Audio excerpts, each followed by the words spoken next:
You're listening to Rendezvous with the Writer with Bobbi Jean and Jim Bell, only on LA Talk Radio.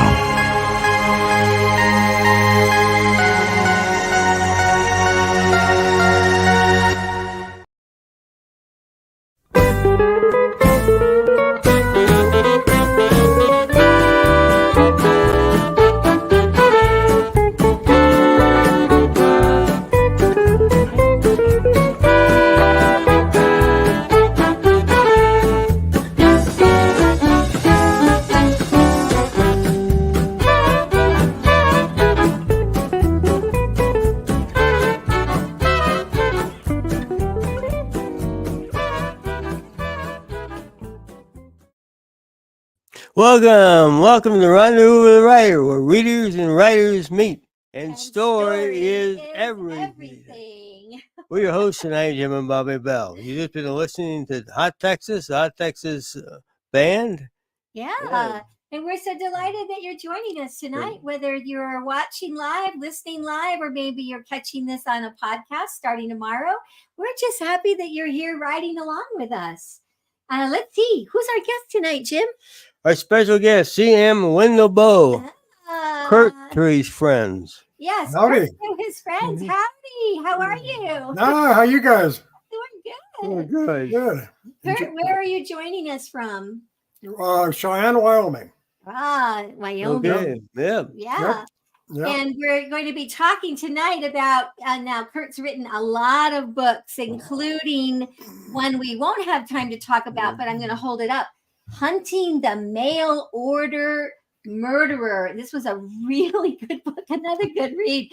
But tonight we're going to be talking about Death Under the Deluge. And you want to have Kurt tell a little about himself, or are you just going to start? Do you want to do the bio? Oh, yeah, we'll do the bio. We'll do the bio. We can't skip the bio. Okay. Okay, Kurt of Cheyenne, Wyoming is a prolific author of murder mysteries with a Western flair as well as traditional Westerns. He entered the law enforcement profession when he was discharged from the Marines as the Vietnam War was winding down. During his 38-year career in law enforcement, he served in various roles with several agencies. Yet he always felt most proud of working the street. He was a patrol supervisor in Gillette, Wyoming, when he retired as a sheriff's deputy to pursue his true vocation as a fiction writer. All right. So welcome. Do you want to, Kurt, would you like to tell us a little something else about yourself we wouldn't find in a bio or on your website? I'm sorry. Yeah. Well, my first job out of the service was a small town in South Dakota. Actually, it's one that I used in Death Under the Deluge, and that was my first law enforcement job. And since then, I worked for 3 different agencies, and I picked up a lot of inside information along the way that I use in my books, and so I'm kind of spoiled that way. When did you first start writing? Oh God, I was just a kid when I started writing. When I'd hire out to different farms and things, and the one place I worked, I got $5 a day in found, and my found was the guy cleaned out a stall in his barn, and he set me up with a cot and a reading lamp and a chair, and after I come out of the field every night, I'd read. And one night he came around and he said, as much as you read, you should start writing. And I did, but I didn't have anything published. So You did a seminar recently. I saw an interesting on Facebook. You promoted it, that you talked at that seminar. You were giving authors some tips on how to write about policing correctly, and it sounded like you covered some other things, the law from Wild West to contemporary times. I wish that I had been in that seminar. So would you maybe just share a little bit about what you talked about at that time? No, sure, yeah. A lot of the things that writers get wrong, it's really easy, real easy corrected. As far as like police procedural, for example, it's as easy as going down to police department and talking to a cop, or maybe going into like a citizen police academy, which is real popular across the country and things. And it's really easy to get all the facts right. It just takes a little bit of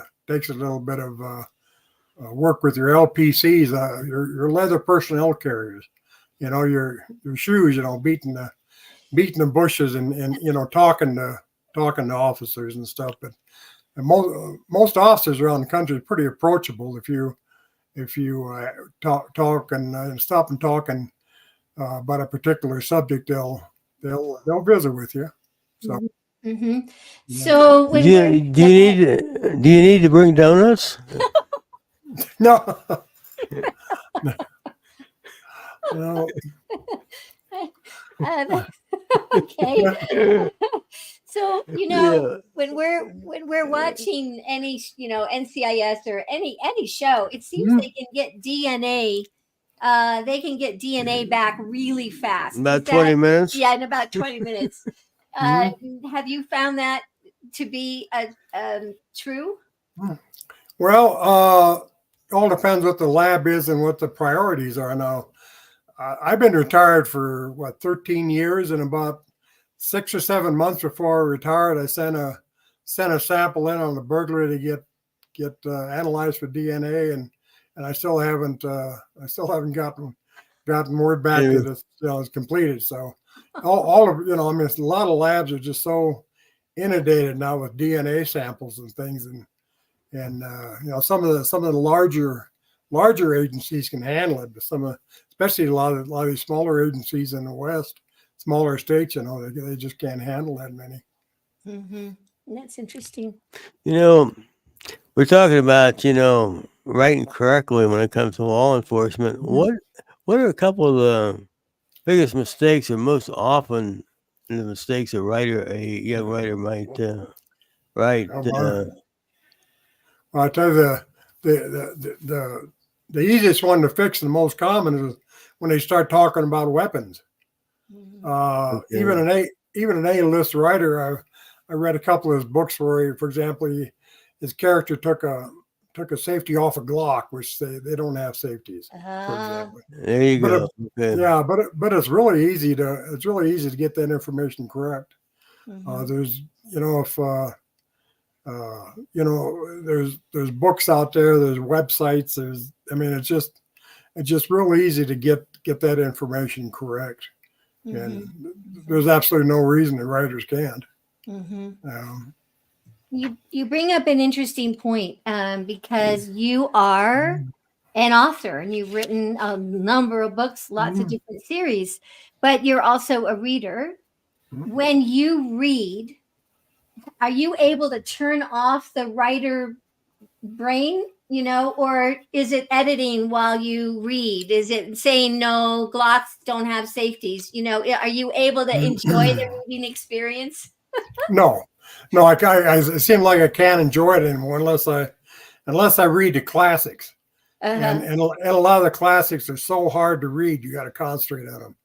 But but if I read another murder mystery, I've always got on the back of my mind, do they have the procedure right, or his characterization, like you'd expect a investigator, for example, or a dispatcher or something. I just can't turn it off until I read the classics, and then it's hard. Yeah, I can imagine that. Yeah, you have written a number of series. Did you have another question? No, I just sort of kind of tail in on that. What you're going to ask right now? You do have a lot of books out there. Yes, you have a number of different series, and the Nelson Lane Frontier Mysteries series. I think a book has just recently been published or relaunched out of that series. Something that just happened in March. You want to tell us about that? Yeah, let's see. I've got see if I have it. Okay, this is Marshall and the Moon. I don't know if you can see Yeah. it from the glare. There we go. Yes, yes, There we we go. can see it.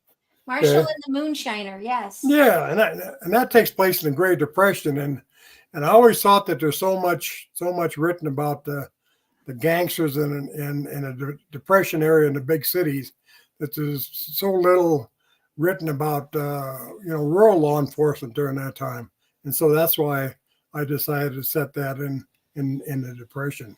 Mm-hmm. Did you ever happen to know anybody in that business? Pardon? Did you happen to know anybody in that business, the moonshining business? Oh no, I don't.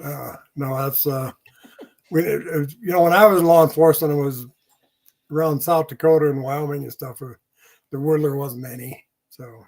Mm-hmm. Mm-hmm. Yeah. And then you have the Tucker Ashley Western series. Yes. Is that so? Tucker Ashley, is that the main character that's in each one? Yes. Of them? Yes. Yeah, that's it's set in the Dakota Territories in the 1870s, and Tucker Ashley is my main character, and I actually talked with him about 6 weeks ago. His daughter called me up and said, "My dad's name is Tucker Ashley." Oh my gosh! Yeah, and so I talked to him over the phone, and he hunted with my old police chief in South Dakota.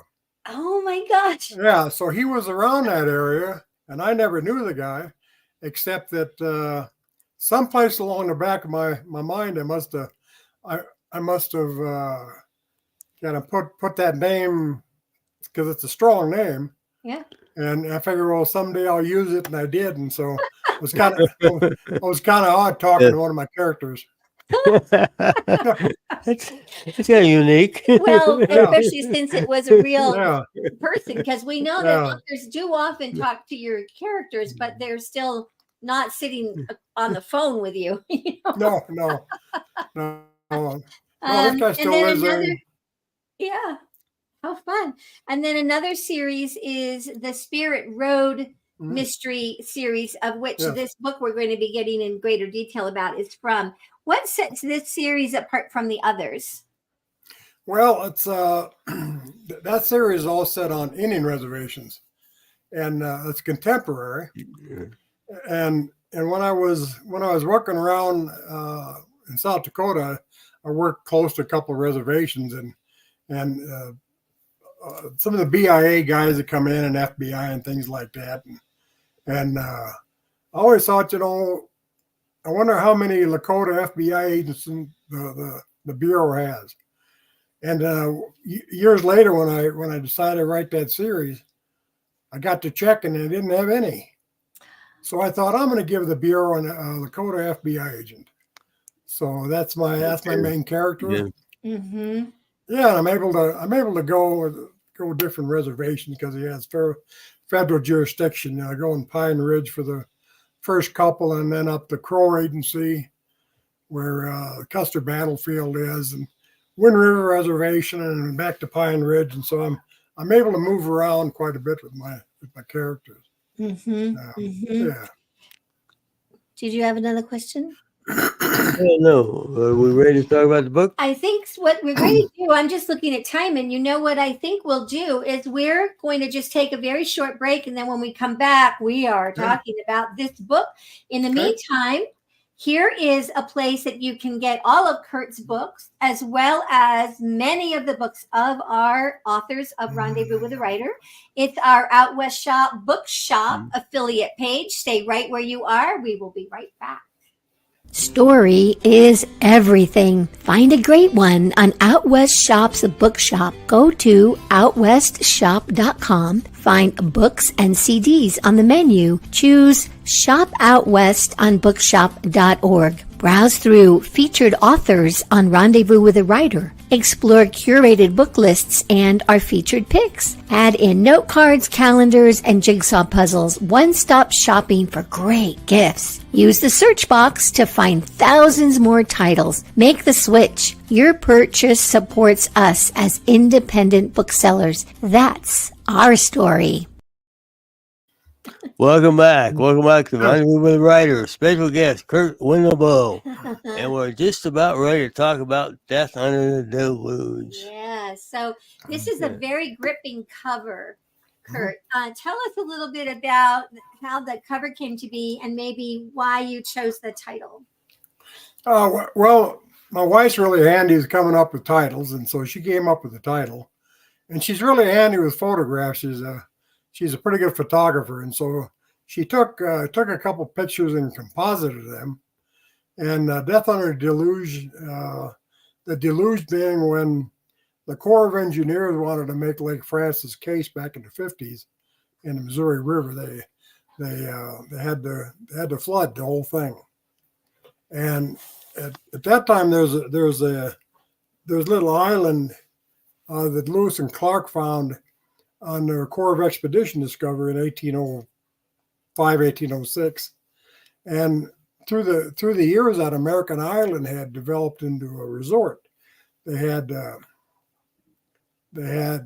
cabins there, and they had ice cream parlors and places for the kids to play ball. And it was kind of cool. You took a ferry out there and things. Well, that was going to be flooded, and I thought, what better place to shackle one of my victims in an old cabin that's going to get flooded. And so that's where that idea came up. Yeah, so that's a little bit of the storyline, and it's not really a spoiler alert exactly, because we discover that skeleton. What is it? The wrist that is shackled to the cabin, and there's some boys in the water kind of playing around or diving around that find that, and it's like the opening of an NCIS episode. Well, yeah, because you get this hand sticking above the water, right? Yeah. What is that? Kind of waving goodbye, huh? Yeah, or hello in this case. When the book opens, a little before we get to that scene, but that scene comes up pretty quickly. But when the book opens, we have two gentlemen, Manny Tano, and he's your FBI detective, and he's out with his friend Willie, right? And they're sightseeing. They're taking a little vacation, and Manny has some memories of carnival games. They're at the Corn Palace. I had to look up the Corn Palace. I was so curious. It's like I'd heard of the Corn Palace, but I couldn't really remember. Tell us a little bit about the Corn Palace. It's pretty cool. Oh, the Corn Palace. The locals call it the world's biggest bird feeder. What they do is university students draw murals on paper, and then the murals are tacked up on the side of this huge building. And then the workers spend a couple months, and they take Indian corn of different colors depending on what the mural is, and they tack this Indian corn up on the side, and it looks great when it gets done. It's just something else. But it's a large building, and it's been there since the 1894 maybe. But it's just really an interesting building, because every year they have different murals that they put up. And Manny has the memories of carnival games. Wait, is it Manny? Yeah, Manny has memories of carnival games. Yeah. And we both enjoyed reading that quite a bit. And I think you wanted to ask about our carnival games and fraud. You always wondered why you could never win anything. You want one of those Cupid dolls, one of those stuffed animals. Okay, I'm going to get that one over there, and you try to knock down milk bottles. You're trying to shoot a target with a BB gun, and you never hit anything. And nope. No, there's just a lot of different ways that they tweak it so to make sure a person doesn't win.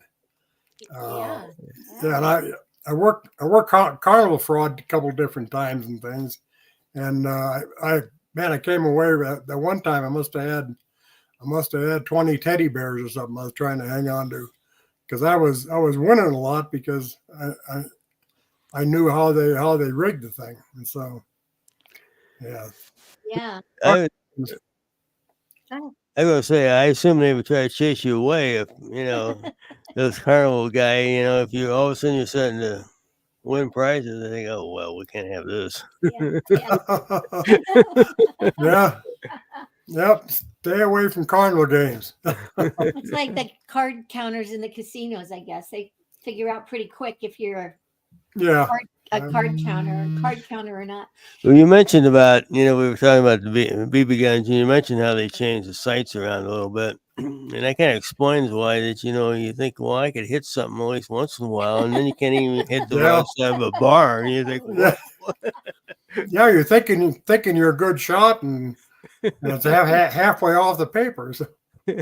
So this mystery, I think as we're readers, this, we're not writers, we're readers. And so we read for entertainment, and we also like to learn things when we're reading. It's fun to have some things come in that we wouldn't necessarily know. Mhm. You introduce Lakota code talkers, World War II. It's a major part of the story, and I thought it was so very interesting because I think mostly I have thought that the code talkers were Navajo. Yes. I didn't really know that we had different, Native American language code talkers in helping out with what went on in World War II. Would you talk a little bit about the Lakota code talkers and how you brought them into the story? Well, like I said, though, we normally think of code talkers being Navajo, only because the Marine Corps used them really extensively in the Pacific. But there was actually 19 different tribes throughout the war that used their native language to confound the enemy. And the Lakota code talkers were attached to the Army in the Pacific, and so I have. A couple of my code-talkers go back with MacArthur when he goes back into the Philippines and starts that campaign there. Mm-hmm. Yeah. And they worked. They weren't working alone. I mean, they were like a team, and I thought that was very interesting too. Mm-hmm. We have in this case, we have Robbie Bearpaw and Amos Willowbent. And then we have a Lieutenant Charles McKnight, and they worked together. When they were out doing their job? How did the three of them interrelate together? What were their jobs? Well, Lieutenant McKnight's job was to make sure that the code talker didn't get into enemy hands. Now, whether that's being a security man or putting capping one in the back of his head is, depending on what the circumstances was. But the code talker out in the field would relay information back in his native tongue to another code talker back in the rear who would get it transcribed, and then it'd pass it on to a headquarters company and make the decision what to do then. So that was how the three of them worked together. Yeah. There's not many of these fellows left, right? No, I don't know if there's any Lakota code talkers left. And Navajo, there may be one or two is all. Not very many. Mm-hmm. Fellows that have to be over 100 years old at this point. So Yeah. We start with his hand sticking out of the water, which is really kind of a bony finger, to speak of. Yeah. We got this, which appears to be maybe a crime we need to solve. When you approach writing the book, did you have all the different directions that come together in this book? Did you have them all planted in your mind, or did you thought, well, I'll just start out here and see how it goes? You're asking me if I'm a pantser or a plotter? Is that what you're asking? Well, more, not quite, but yeah, I'm definitely a plotter. If I say I drive out to Los Angeles and I know how to get there, but I'll still use a map. Maybe now and again I'll take a little side trip if I see something interesting, but I use a map to stay on track. And a few years ago, I wanted to write 3 different novels at once. Oh. And Wow. Okay. and one was, and there's all 3 different eras. One was set in the Great Depression. One was set in the Old West, and one was contemporary. And so I went on a writer's forum, and I asked, is there any suggestions? And everybody says, well, that's about the dumbest damn thing I ever heard, trying to do 3 at once. But then they came up with some ideas. Maybe I should take a tip from the method actors, where they get in the costume and so I thought, I've got Western outfit garb, I've got modern garb, and I've got there's enough antique stores here that I could find some Depression era, and I just put that particular clothes on, and I'd write it. But then I got thinking, the only burr on the saddle of that is one of my voices in my Western is a woman. And I got thinking, well, I guess I can find a dress that'll fit, I guess. But I'm going to draw the line at the accessories. I'm not going to wear any accessories. But then I thought, oh my gosh, about the time I'm in my computer wearing a dress, writing this woman's voice, that the UPS man or FedEx or somebody comes, and then I've got to go and sign for it, and get around the neighborhood. And so I did. So how I ended up doing it is I got thousands of periodicals and stuff in my collection, and so I just read for a little bit on a particular era. And then I'd write, for 3-4 hours, and then I'd take a break, and then That's and so then interesting. write that way. So That's so interesting. So in this mystery, this body, the skeleton that we find is found, is wearing dog tags, and they don't make a lot of sense, because the dog tags are for somebody else. That it's like, there's a mix up of some kind with dog tags. Did you plan that from the beginning, or was that something as you wrote along you thought, oh, you know what, I got to go back? And then you tell us, the author Manny, I think, helps us understand the difference between dog tags from a particular period of time and the more contemporary dog tag. That was so interesting.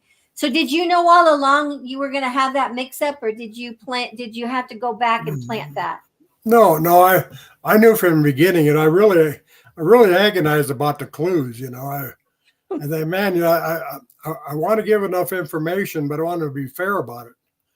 And so the dog tags were one of those that, if you went on the internet and research dog tags from that era or something, you could have found exactly what I put in the book. Yeah. But I planned that from the beginning, just to fool folks. Sorry. Sure. Well, there were a few red herrings. Yeah, in your law enforcement career, did you ever have a case that was a little like this? Well, when I worked around Missouri, we had at least once or twice summer we'd have drowning victims, and when they, I don't mean to be too graphic and stuff, but after they popped up, most of them had to have autopsies done because there wasn't witness and things, and I was able to take in quite a few autopsies.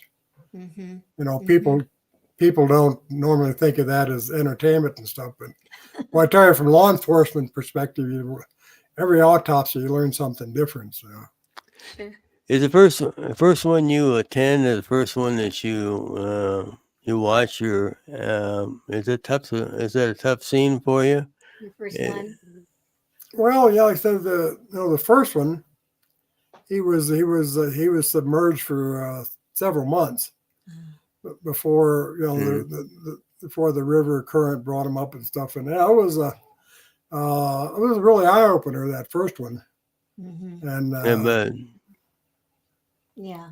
Yeah. You have quite a cast of characters in this book, and different ages and different backgrounds. And I'm just going to throw out a name, and if you could just give a little something about.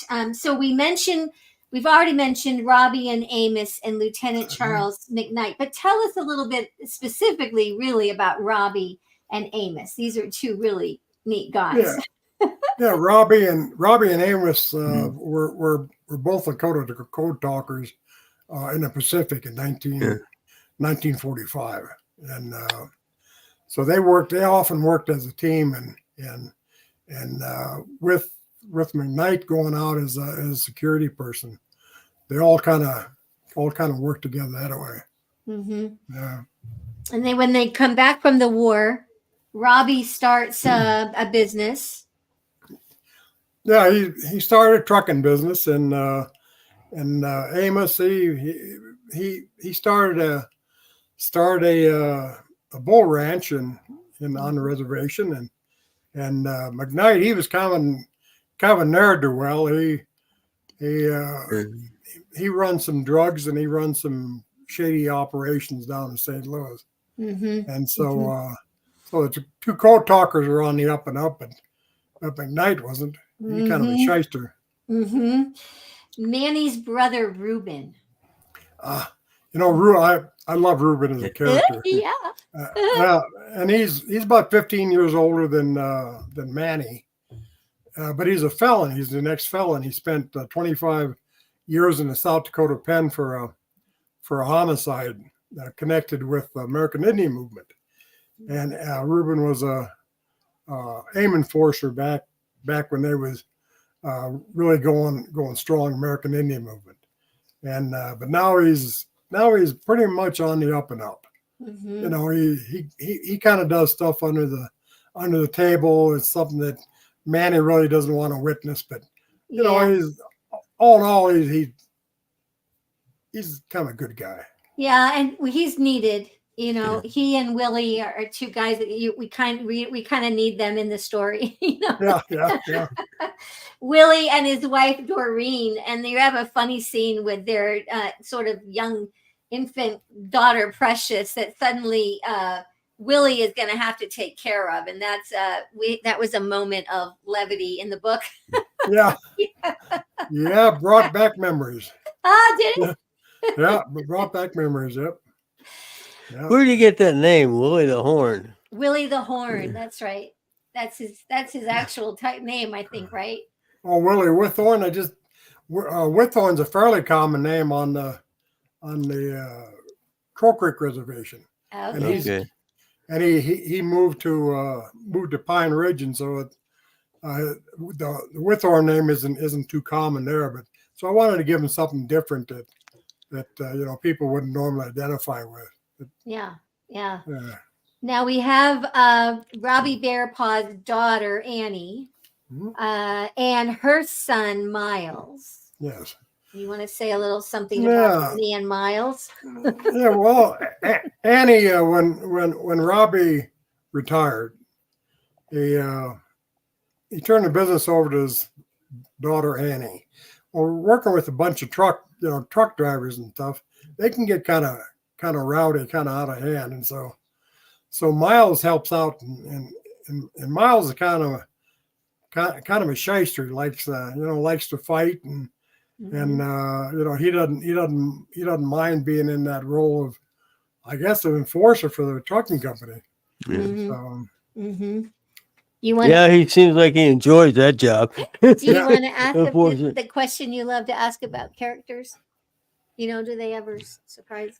Yeah, we ready for that one?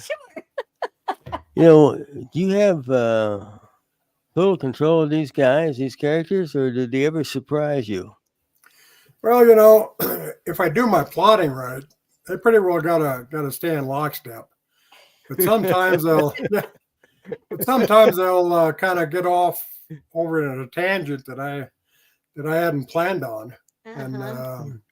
But I can't do much about that. If I can try to rein them back in, and sometimes I do, and sometimes wherever they go is legitimate. Yeah. And so Well, and there's a character, Emily. Emily, she's not. She's a minor character. I like her, Emily Mockingbird, and she's the night manager of the Best Western Motel. But I think she and Ruben. I kind of thought, I wonder. She's not necessarily that important, but she's like, did she announce herself to you, Kurt, and say, "I want to be in this story"? Or well, I needed somebody for a distraction, and Manny at this point is married. He got married last book, and so he doesn't want to mess around. But Emily's kind of a flirt. Yeah. And so so I needed a flirt. So.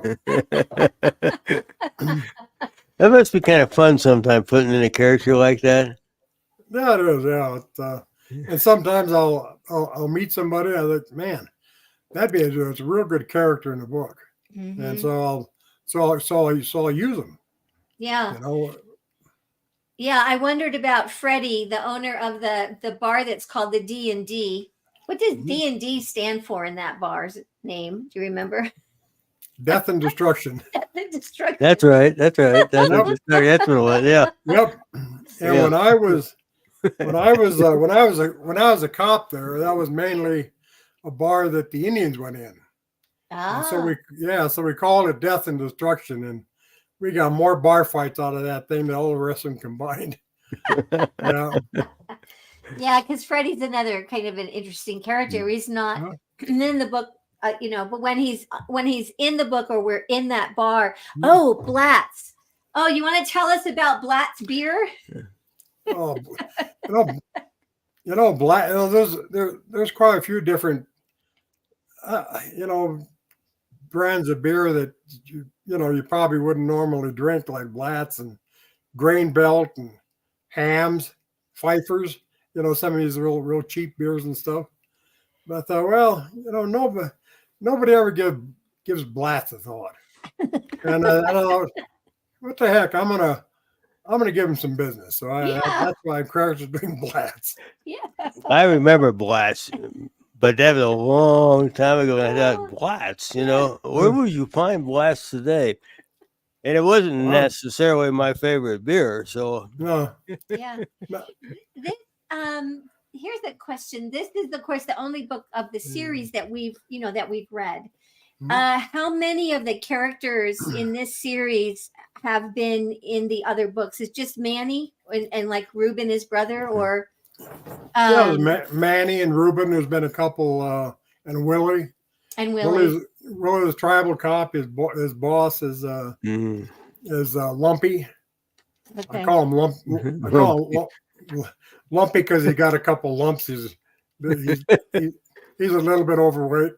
And the old police chief, Chief Horn, he's in most of them, and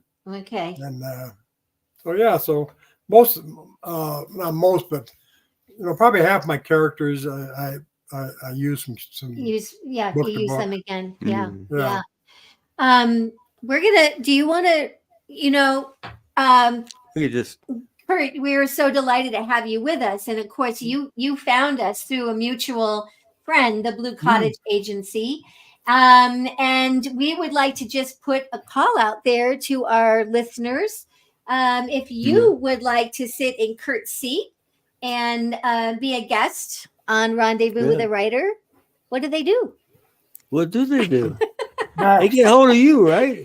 Yes, you get hold of me. So if you're an author, a songwriter, a poet, if you're a literary agent, if you're a publicist, if you're with a publishing house, and you think that you have someone in mind that would love to be on the show, just send me an email at Bobbi with an I, Bobbi Jean Bell @gmail.com, and just tell me a little bit about yourself or your book or your music or whatever, and then we'll take it from there. Right. And if anybody out there would like to kind of, get a spot on the show and advertise their products or their company, they can do the same thing. Just send an email to Bobbi. Send me an email and we'll talk about it. So, So I think did we cover that pretty good? Yeah. Okay. We're done.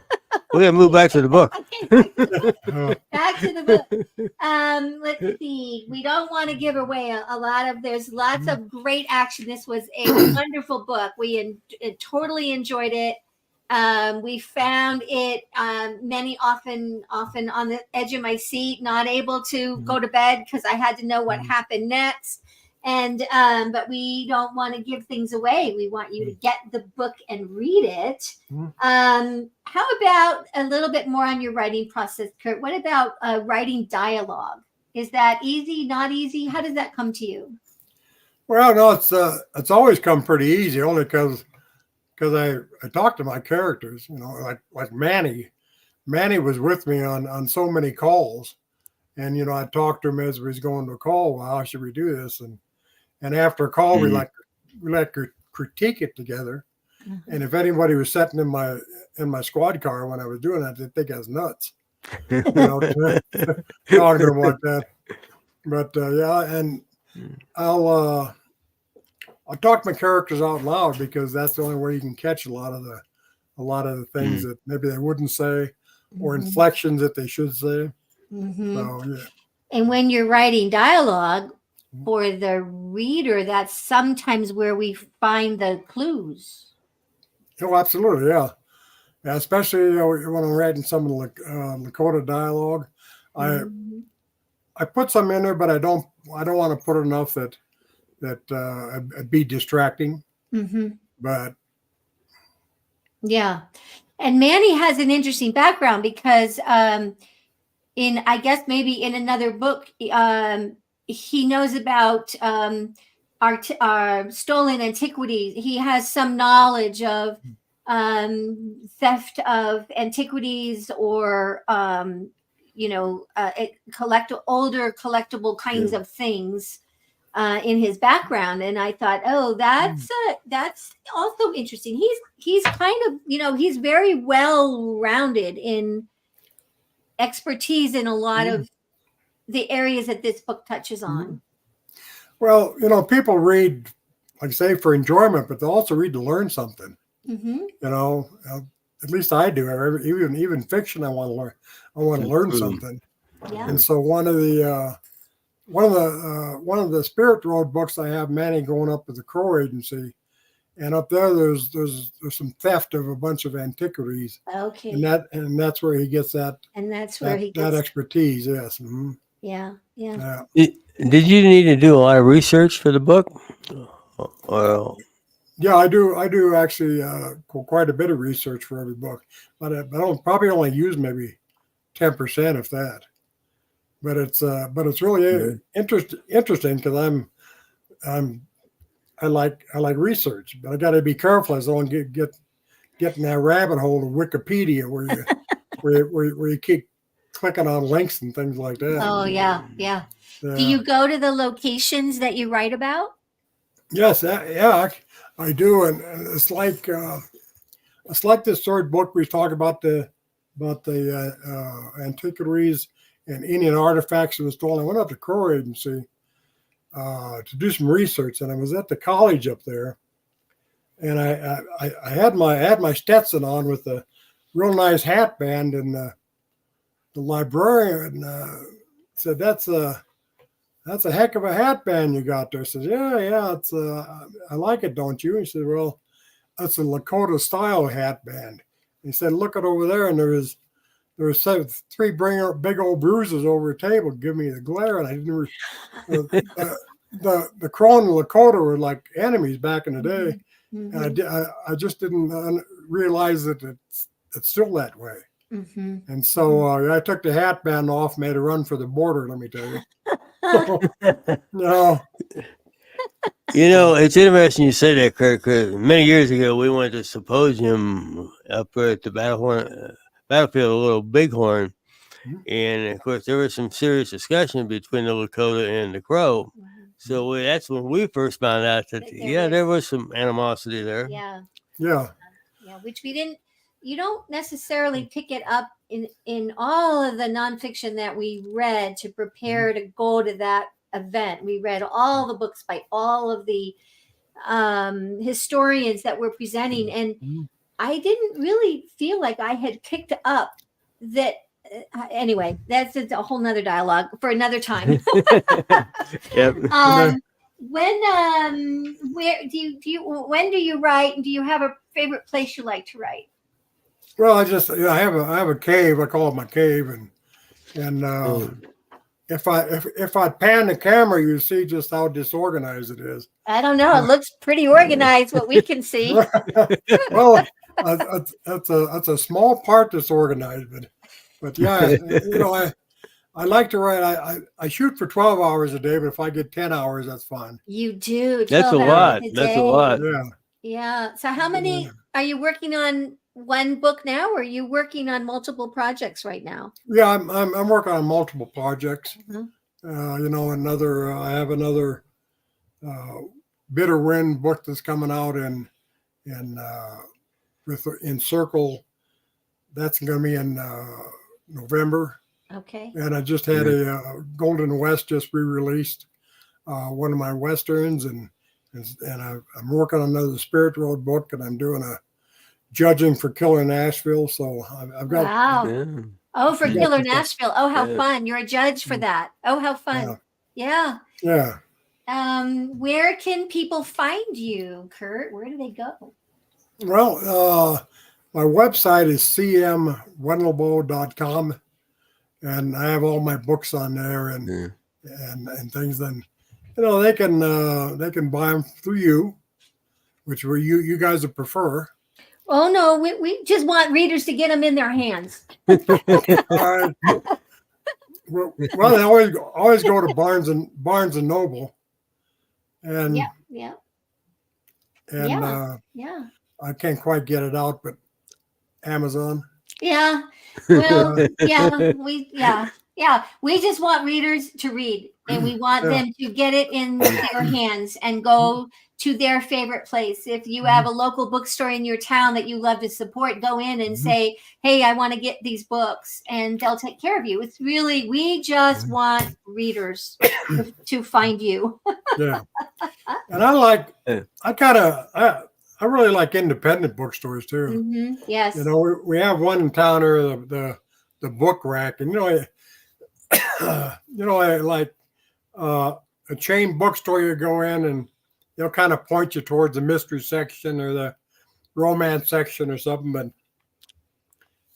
independent bookstores, they'll actually kind of come up to you and say, mystery, what kind of mystery you like, and kind of steer you towards. Yeah, we love independence. Yeah. Yeah, absolutely. Yeah, we do. Jim has a quote to read. We do. We do. He has a quote from the book to read. This is a quote from our FBI fellow, Manny. And he's visiting the Corn Palace, which we were talking about earlier. And he gets this terrifying vision. Manny felt his legs buckle, and he put his head between his legs for a moment, his hands resting on shaky knees. When he looked back up at the side of the building, the mural was still there, taunting him. Manny heard the sound of water approaching him, louder than anything he'd ever heard. He clamped his hands over his ears and slumped to his knees, screams overriding the sounds of the deluge. Get out of there, he screamed. Run! And the last thing he saw was a mural undulating as if alive, as if it was telling him something he could not decipher. I guess it sets the stage for the whole book, Yeah. Yeah. Well, thank you, Kurt, so much for being with us tonight. And I appreciate it. Thank you. Yeah, and thank you to all of you that listened and for riding along with us. Thank you to Sam Hassan and LA Talk Radio, who makes this show possible for it to be so professionally produced. And who else do we need to thank? And if you want to catch this, I will be getting it up on Podbean shortly, and then it'll go out to Spotify and Amazon Music and all your favorite channels. You just have to give me a little time to get it up there. So I think thank you. And next week? And next week That's right. So April, Kurt's book took us out with a bang. This concludes our April programming.